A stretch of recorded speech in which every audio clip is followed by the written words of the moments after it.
안녕하세요. 저는 현재 어느 지방 소도시에서 간호사로 재직 중인 30살 여자입니다. 현재는 미혼이지만 남자친구는 있어요. 제일 중요한 사실은 돌싱입니다. 20대 중반에 결혼 생활을 3년 정도 했었어요. 제가 돌싱이라는 걸 알게 된 사람들은 이혼 사유에 대해 엄청 궁금해 하시더라고요. 그냥 성격 차이라고 웃으며 둘러댔지만 사실 기막힌 이유가 있습니다. 저는 20대 초반에 학교에서 만난 다른 과 선배와 CC하다가 25살이라는 어린 나이에 결혼하게 됐어요. 당시 남자친구는 부모님의 가업을 물려받아 도배랑 타일을 일찍 시작해 하고 있었죠. 남자친구 부모님은 당신들 아들이 간호과 여학생 만난다고 하니까 엄청 좋아하셨다고 했어요. 저 국가고시 치를 때도 남자친구 편으로 도시락이랑 엿 싸서 보내주셨고 합격했을 때는 정말 뛸 듯이 좋아하시며 집으로 초대해 소고기 구워주시고 그랬어요. 당시에는 저를 정말 많이 좋아해 주시고 아껴주시는 좋은 분들인 줄 알았어요. 너무 다정하셨거든요. 남자친구네 부모님, 그러니까 전 시부모들도 결혼을 일찍 해서 같이 도배일 하시며 가업을 일으키신 분들이라 저희한테도 결혼의 장점을 연설하며 빨리 하라 서두르시더군요. 제가 간호과 졸업하고 대학병원 입사하자마자 제 앞으로 엄청 큰 화환을 보내시기도 했어요. 우리 예비 며느리 김선희 입사를 축하한다. 예비 시부모가 라고 대빵만하게 써서요. 세상에 의사로 취직한 사람들도 그런 화환은 안 받겠어요. 그래서 그때는 좋다기보단 너무 부담스럽고 창피하더라고요. 저희 과 교수님들이랑 다른 병동 선배들까지 다 몰려와 구경하러 오고 그랬어요. 그러시면서 우스갯소리로 야, 선이야, 이제 막 사회인 됐는데 혼사길 막혀서 어떡하냐? 너 결혼할 남친 있는 거 이제 이 병원에 모르는 사람 없겠다. 하며 놀리셨어요. 무슨 의도가 있으실 거라는 생각은 차마 안 했던 게 제가 너무 순진했던 탓일까요? 그냥 친절과 다정이 지나치신 분들이구나 생각했고 남친, 그러니까 전 남편도 당시에 우리 부모님들이 이렇게나 며느리 생각 많이 해주시는 분들이라며 시집 오면 땡 잡은 거라고 의시되더군요. 암튼 그렇게 연애하다가 결국 결혼을 하긴 했어요. 저도 가정 분위기상 빨리 결혼하고 싶은 생각이 있었고 남친 집에서도 결혼을 급하게 서두르는 분위기라 정신 차리고 보니 식장에서 버진로드 걷고 있더라고요. 정말 물 흐르듯이 자연스럽고 조금은 빠른 속도로 결혼을 한 거예요. 걱정과는 달리 결혼 초반에는 정말 행복했습니다. 남들은 남친이랑 사귀고 헤어지고 불안정해 보였는데 저는 사랑하는 남편도 생기고 또 저를 지지해주는 든든한 시부모님도 계시니 세상에 남부러울 것이 없었어요. 앞서 대강 말했지만 제 개인적인 사정이라는 것은 제 친정 부모님이 이혼을 하셨는데 사정상 아버지 어머니가 모두 한국에 안 계세요. 아버지가 한국계 미국인이시고 어머니는 일본인이십니다. 제가 고등학생 때 두 분이 이혼을 하신 후 저를 기관에 맡기고 도망치듯 각자의 본국으로 돌아가신 거예요. 사실상 전 버려진 거나 다름이 없죠. 그래도 아버지는 저에게 아직까지 용돈도 보내주시고 그나마 가끔 연락을 하긴 했지만 엄마는 솔직히 지금 살아는 계시는지 생사도 몰라요. 서류를 떼어봐도 뭘 어떻게 조치를 취하셨는지 제대로 나오지도 않거든요. 아무튼 그런 아픈 사정이 있는 터라 새 가족이 생긴 게 너무 행복했고 든든했어요.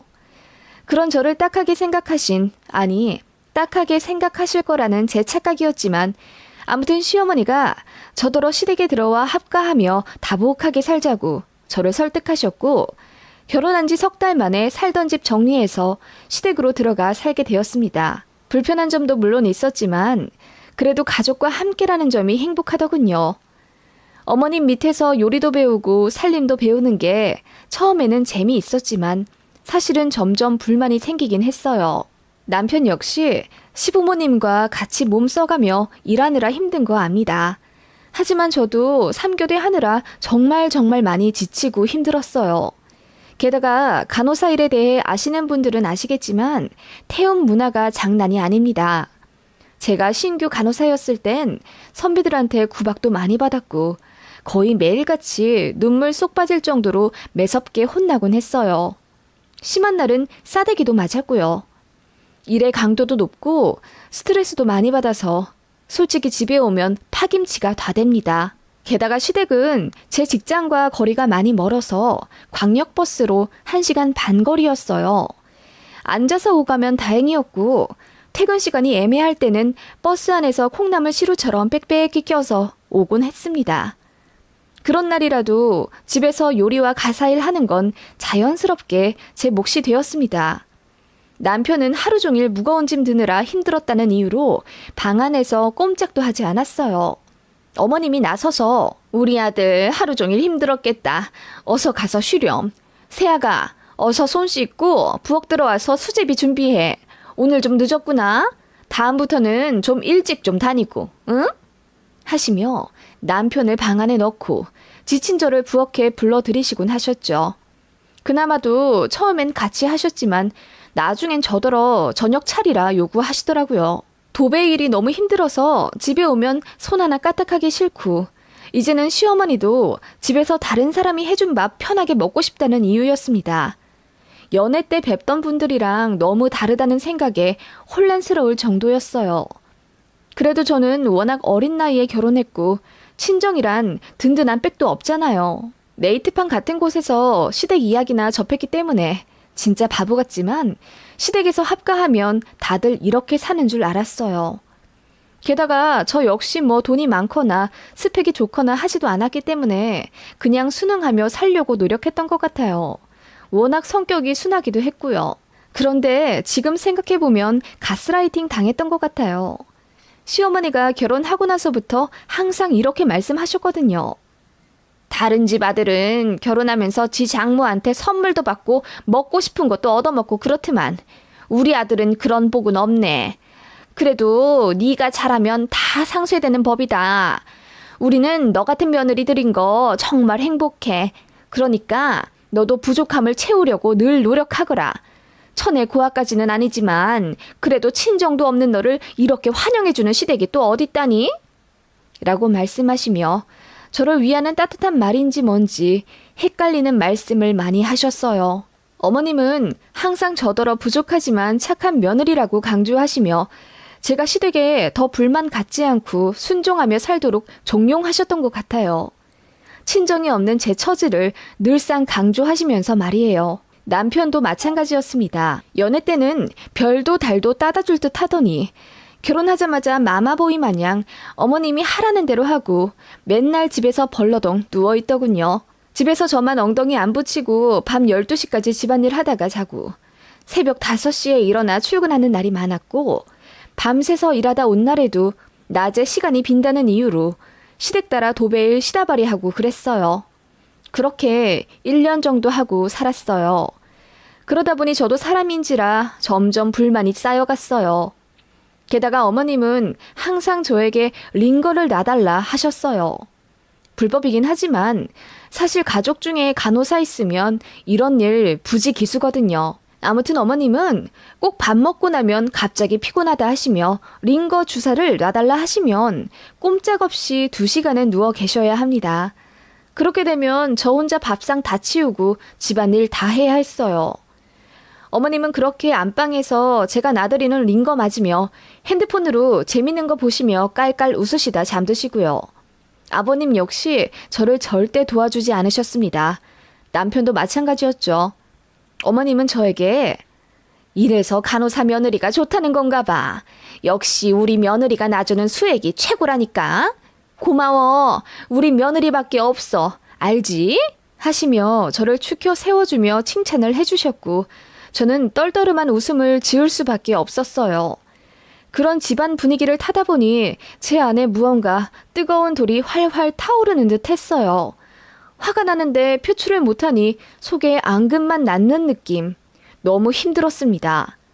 피곤해 장사 있나요? 저도 똑같이 맞벌이로 일하고 있는데 집에 오면 저만 무수리처럼 밥하고 청소하고 빨래하고 그러고 있으니 자연스레 남편에게 불만을 제기하게 되었습니다. 남편은 처음엔 제 말을 들어주는 듯 하더니 결국은 자기 엄마 편을 들면서 그래도 자기야, 자기는 이제 겨우 20대 중반이지만 우리 엄마는 좀 있으면 환갑이 다 되셔. 하루 종일 노가다 하는 게 쉬운 줄 알아? 너는 시원한 병동에서 일하느라 모르겠지만 우리 엄마 아빠 정말 고생 많이 해. 너는 우리 가족이면서 어떻게 그런 점을 헤아려 주지도 못하니? 오빠, 나도 힘들어서 그러는 거잖아. 병원에서 밥도 제대로 못 먹고 이래. 나도 쉬고 싶어. 어머님 연세 있으셔서 나보다 더 힘든 건 아는데 내가 지금 억울한 심정이 드는 건 오빠랑 전혀 가사일 분담이 안 돼서 그래. 오빠는 집에 오면 손 하나 까딱 안 하고 리모컨만 만지잖아. 그럼 내가 이 집 아들인데 어쩌라고. 억울하면 너도 니네 부모님 집 가서 편하게 드러누워 있어. 라며 남편이 정말 인성 터지는 선 넘은 발언을 했습니다. 그때 정말 상처받아서 남편에게 소리를 지르며 따졌고 그 덕에 저희 부부싸움이 처음으로 시부모님께 노출이 되었습니다. 어머님이 놀라며 저희 부부방으로 달려오셨고 이게 무슨 일인지 자초지종을 여쭙더군요. 그래서 사실대로 말했습니다. 한창 눈물 흘리면서 힘들다 토로하는 순간 갑자기 눈앞에 별이 뜨더군요. 뺨이 얼얼한 느낌에 정신을 차려보니 어머님이 잔뜩 상기된 얼굴로 제 싸대기를 치셨더라고요.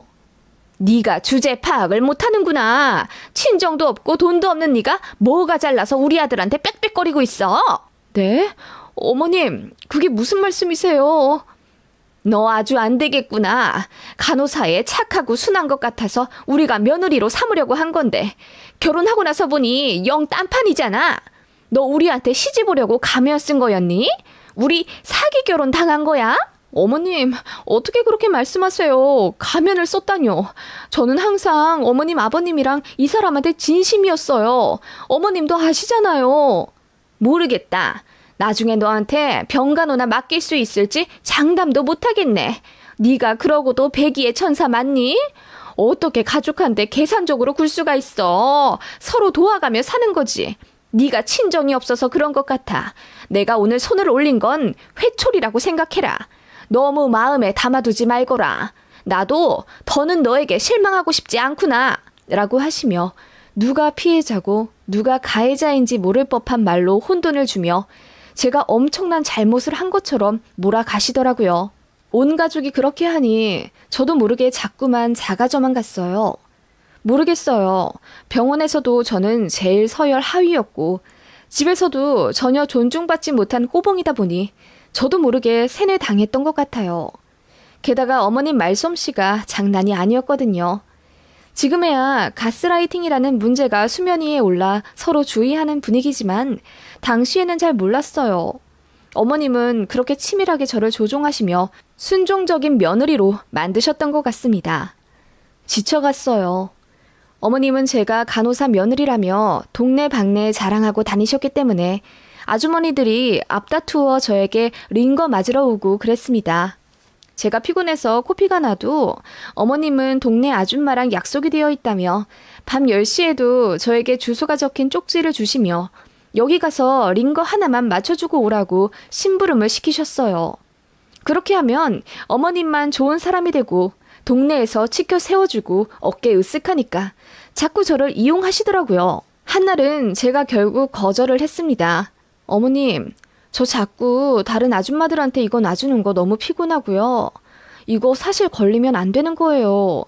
가족한테 하는 것도 법에 걸리는 일이라는 거 아시잖아요. 자꾸 동네에 소문나게 이러시면 저 간호사 자격증 박탈당할 수도 있어요.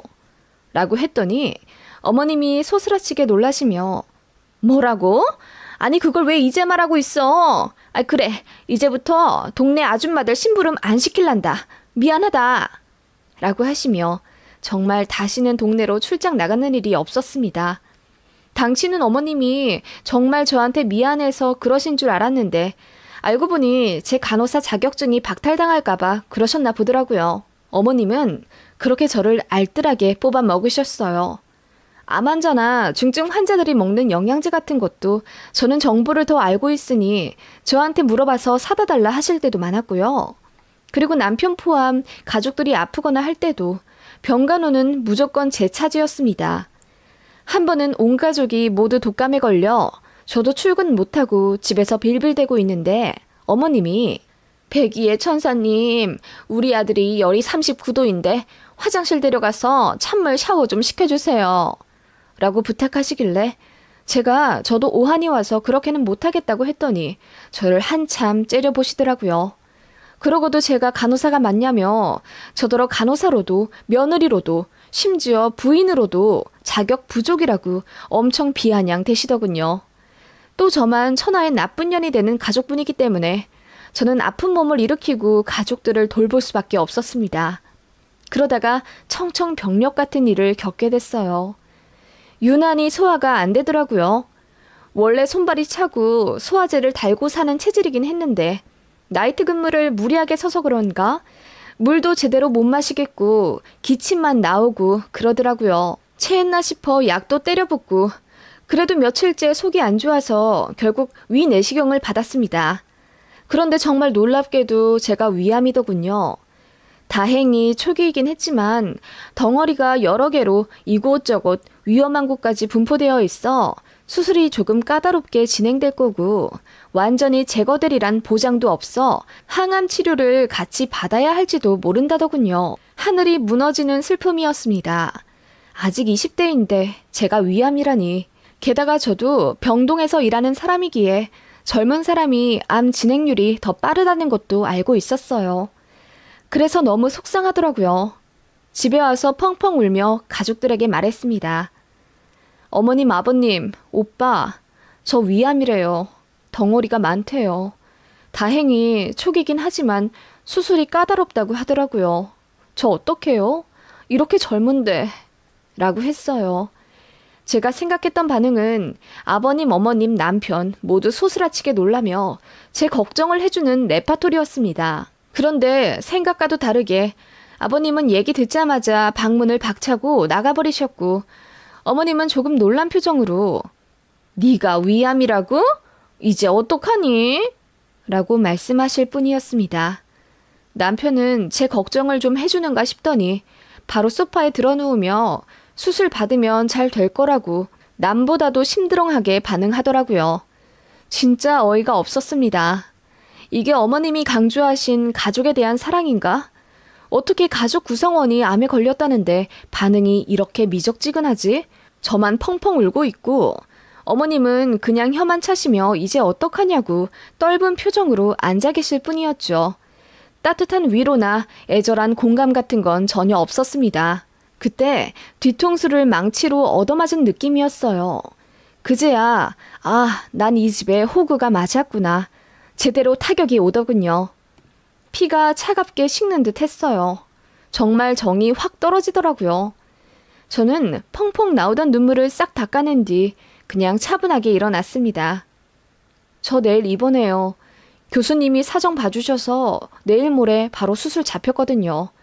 수술하고 나면 적어도 일주일 정도는 병원에 있을지도 몰라요. 라고 했더니 남편이 그래? 그럼 병간호할 사람 있어야 하는 거 아니야? 이러더라고요. 자기가 나서서 간호해주겠다고 해도 모자랄 판에 눈치 보면서 병간호하기 싫어하는 티를 그렇게 내더군요. 어머님이 난감하단 표정을 지으며 너 그 병원 간호사라 친구들 많잖아. 돌아가며 간호해달라고 하면 되지. 우리는 이번 주에 예약이 풀로 잡혀 있어. 지방까지 가야 돼. 미안하지만 우리가 간호는 못 해주겠다. 너 씩씩한 애니까 혼자 잘 수술 받고 올 수 있지? 어머님, 저는 가족들 아플 때 제가 아무리 피곤해도 가족들 돌봐주고 그랬던 거 아시잖아요. 어머님한테 나들은 링거만 몇십 팩인데요. 그런데 저는 병간호 받을 자격도 없는 가족인가요? 솔직히 저 너무 서운해요. 라고 제가 결국 눈물을 펑펑 쏟으며 말했더니 어머님이 황당하다는 듯 누가 서운해야 하는데? 아니 결혼하고 2년도 안 돼서 대뜸 암에 걸려오는 게 말이나 되니? 돈도 없고 친정도 없으면 몸이라도 건강해야 할 거 아니야. 우리 입장도 생각해줘라. 어떻게 너만 그렇게 생각하니? 하루아침에 며느리가 암 환자가 됐는데 너라면 황당하지 않겠니? 라며 쏘아 붙이시곤 다시 자상한 목소리로 바뀌시며 걱정이 안 되는 건 아니지. 넌 우리 가족인데 다만 우리도 일을 해야 같이 먹고 살 거 아니니? 현실적인 문제가 있으니 병간호를 못하겠다는 이야기야. 그리고 방금 한 소리는 그냥 나도 너무 놀라고 슬퍼서 마음에도 없는 말이 나온 거다. 미안하다. 이번 잘하거라 하시며 병 주고 약 주고 북치고 장구치고 다 하시더군요. 그날 밤에 엉엉 울며 짐 싸고 새벽 동 트자마자 바로 입원하러 병원에 갔습니다. 그랬더니 남편이 뒤따라 나오며 아침은 안 해주고 가? 이러더라고요. 진짜 어이가 없어서 심지어 웃음이 나오더군요. 그렇게 저는 바로 입원을 했고 교수님의 아량으로 빠른 시일 내내 수술을 마쳤어요. 수술은 잘 되었지만 절개 자리에 약간의 염증이 생겨 항생제 투여를 해야 해서 입원 기간이 좀 길어졌습니다. 시댁에서는 병문안 딱 2번 왔어요. 그것도 와서 1시간 좀 안 되게 앉아있다 갔고 심지어 제 담당 주치의에게 우리 며느리 수술 잘 된 거죠? 언제 퇴원해요? 바로 일상생활은 가능하고요? 이것 때문에 일을 관둬야 한다거나 그런 건 아니죠? 라고 하시며 제 걱정에 대한 질문은 전혀 하지 않으시더군요. 보통 암 환자 가족들은 재발이나 앞으로 신경 써야 할 점 같은 거 물어보잖아요. 어머님은 제가 집에서 무술이진 못하고 간호사 간둘까봐 두려웠던 모양이더라고요.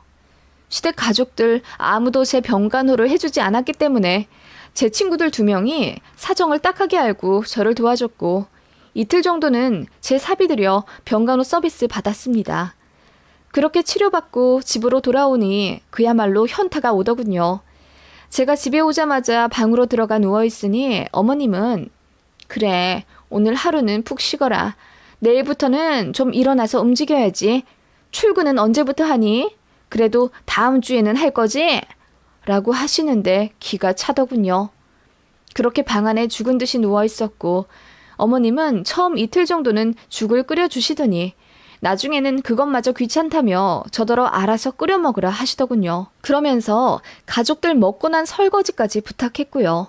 그때 슬슬 이혼 생각이 들더군요. 억울했습니다. 암 걸린 것도 시댁 가족들 때문에 스트레스 받아서 그런 건 아닐까 싶고 젊은 나이에 큰 수술 받은 것도 참 서럽다 싶었어요. 우울증이 왔었고 그에 따라 무기력증이 심해져서 병원에 연차 내고 내리 2주를 누워만 있었습니다. 어머님은 제가 계속 집에서 누워있고 아무 일도 하지 않으니 점점 화를 내시더라고요. 예, 네가 그러니까 암에 걸리는 거야. 수술해도 좀 움직이면서 집안일도 하고 그래야지. 그리고 이번 기회에 뭐 바캉스 휴가라도 보내니? 어떻게 출근할 생각도 안 하고 있니? 어머님, 저 아직 수술자리 많이 결려요. 그리고 암 수술 받고 나서 누가 바로 출근해요? 적어도 반년은 병가 내고 회복해서 오던데요. 아님 관두거나요. 뭐? 관둬? 너 행여나 관둘 생각하지 마라. 간호사 그 자리를 왜 관둬? 사람이 아플 수도 있지. 빨리 나을 생각부터 해라. 누워만 있지 말고. 라고 하시며 모진 말씀을 하시더니 이어 너 간호사 관둘 거면 이 집에서도 나가라. 라고 하시더라고요. 제가 벙찐 얼굴로 물었어요. 네? 이 집에서 나가라뇨? 분가를 하라는 말씀이세요? 눈치 없기는 이혼시키겠단 말이야. 솔직히 너 같으면 우리 입장에서 억울하지 않겠니? 봐줄 것도 없는데 병든 며느리를 내가 이 나이에 수발 들어야 한다는 거야? 주변에 간호사 며느리 들인 집들 보면 노년에 호강하더라. 나중에 병간호 해주고 수발 들어줄 맛으로 간호사 며느리 들인 거지. 우리가 뭐하러 너 같은 애를 시집 오게 하겠니? 라고 하시더군요. 그러더니 또 바로 자상한 목소리 모드로 돌변해선 마음 굳게 먹으란 말이야. 너 그러다 우울증 온다. 현대인들 3명 중 1명이 암이라더라. 우리라고 안 걸리겠니? 다들 조금씩 몸 고쳐가며 사는 거야. 약한 소리 하지 말고 빨리 일상 회복할 생각이나 해라. 그게 가족들 도와주는 거니까. 내가 너 얼마나 생각하는지 알지 않니? 라고 하시는데 소름이 끼치더군요. 그날 밤에 곰곰이 생각했습니다. 밤새 고민하다 아침 되자마자 어머님께 말했어요. 어머님, 저 간호사 관두려고요. 아무래도 일이 너무 힘들어서 몸도 축난 거 아닐까 싶어요. 저 끼니 제대로 챙기지도 못했던 거 아시잖아요. 간호사 관두고 집에서 전업하면서 집안일 할게요. 어머님, 저 일하면서 가사하느라 집안일 느슨하게 한다고 하셨잖아요. 뭐라고? 간호사를 관둔다고? 내가 어제 말한 거 귓등으로 들었니? 너 간호사 관두면 이혼이야, 이혼! 라고 소리를 고래고래 지르시는 바람에 남편과 아버님이 깼고 이게 무슨 일이냐 난리더군요. 어머님은 남편더러 당장 이혼하라고 성하셨고 정말로 그날 이혼 서류 뽑아서 가정법원에 제출한다고 난리였습니다. 남편은 그나마 아픈 사람한테 이게 무슨 짓이냐고 어머님한테 따져주긴 했지만 그마저도 얼마 못 가고 피곤하다며 방관하더군요. 그래서 저도 이혼하겠다고 했습니다. 어머님이 눈이 튀어나올 듯 놀라시더군요. 그러면서 그냥 정신 차리라고 한 소린데 무슨 진짜 이혼이냐며 저를 말리시는데 저는 이미 마음이 정해졌어요. 사실 재산 분할이랄 것도 없었기 때문에 그냥 시댁에서 제 몸만 나오면 그만이었습니다. 저는 그렇게 집을 나왔고 이미 다 작성되어 있는 이혼 서류에 도장 찍어서 제가 법원에 제출했어요.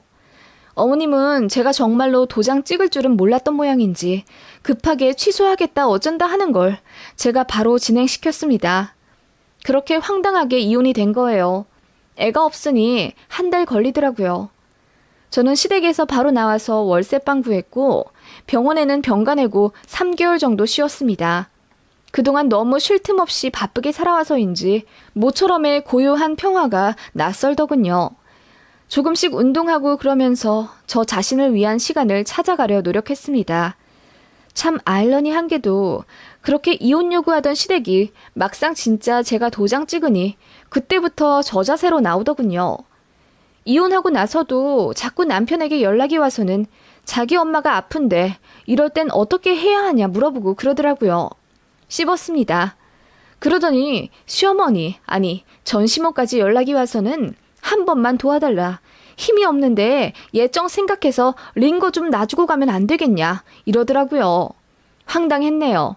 전화번호 바로 바꿔버렸습니다. 아무튼 전 회복 후 다시 복직했고 근무 루즈하게 바꿔서 일하고 있는데 갑자기 동료가 저한테 다급히 와서는 저를 찾는 사람이 있는데 울고불고 난리가 났다며 빨리 1층으로 내려가 보라고 하더군요. 누군가 해서 다급히 갔더니 병원 카페테리아에 전 시모와 전 남편이 있었습니다. 전 시모는 저를 보자마자 신발도 벗겨진 채로 달려오더니 선이야, 제발 우리 아들 좀 살려다오. 우리 아들이 전립선 암이란다. 이 병원 교수가 수술을 잘한다고 하던데 대기 환자가 많아서 2달은 기다려야 된대. 다른 데 가라는데 우리 아들은 여기서 꼭 밟고 싶다. 네가 여기 병원 관계자니 힘 좀 써줄 수 없니? 제발 부탁이다. 하시며 펑펑 우시더라고요. 그 모습 보니 제가 암이라는 소리에 그렇게 심드렁하던, 아니 심지어 짜증을 내시던 모습이 떠오르더군요. 화가 나서 참을 수가 없었습니다. 그래서 말했어요. 어쩔 수 없죠. 이혼 도장 찍은 전 며느리면 생판 남인데 거기다 대고 무슨 부탁을 하세요? 남이라니 무슨 그런 섭한 말을 하니. 그래도 가족으로서 예정이 있는데 어찌 그러니. 그래도 네 전 남편인데 네가 좀 손 써주면. 저는 그럴 능력도 없고요. 있다 해도 도와주기 싫어요. 어머님은 저 암 수술했을 때 병간호 한번 해주신 적 있으세요? 그 빌어먹을 가족이란 말 코에 붙였다 입에 붙였다 하지 마세요. 이 사람도 자기가 알아서 수술받고 회복하겠죠. 저처럼요. 제가 전에 없이 쏘아붙이듯 말하자 전시모와 전 남편은 어안이 벙벙한 듯 가만히 있더군요. 한마디 더 했습니다. 이혼시킨 전 며느리한테 부끄러운 줄도 모르고 또 부탁하러 오신 거예요? 그렇게 평생 남을 이용만 하려고 하시는 어머님도 벌 받으실 거예요. 아니, 이미 받으신 것 같기도 하고요. 라고 하며 자리를 일어났고 전시모는 그렇게 제 바지가랑이를 붙잡고 한 번만 용서해달라 울부짖더군요. 뒤도 안 돌아보고 올라왔습니다. 그 이후로는 어떻게 된지 몰라요. 아무튼 우리 병원에서는 수술 안 받은 듯 하고요. 그 사람들 또 찾아올까봐 대학병원 관두고 지방으로 내려가 한적한 2차 병원에서 일하게 됐어요. 연봉은 낮아졌지만 업무 강도가 세지 않아 한결 낫더군요. 예전 일들 다 지워버리려 노력했고 운동도 하고 취미생활도 가지며 다시 행복해지려 애썼습니다. 그렇게 살다 보니 저를 많이 아껴주는 남자친구도 생겼고 서로 아끼고 존중하며 행복하게 연애하고 있습니다. 제 과거도 다 알고 있고 제가 얼마나 고통스러웠는지도 전부 이해해주는 고마운 사람입니다.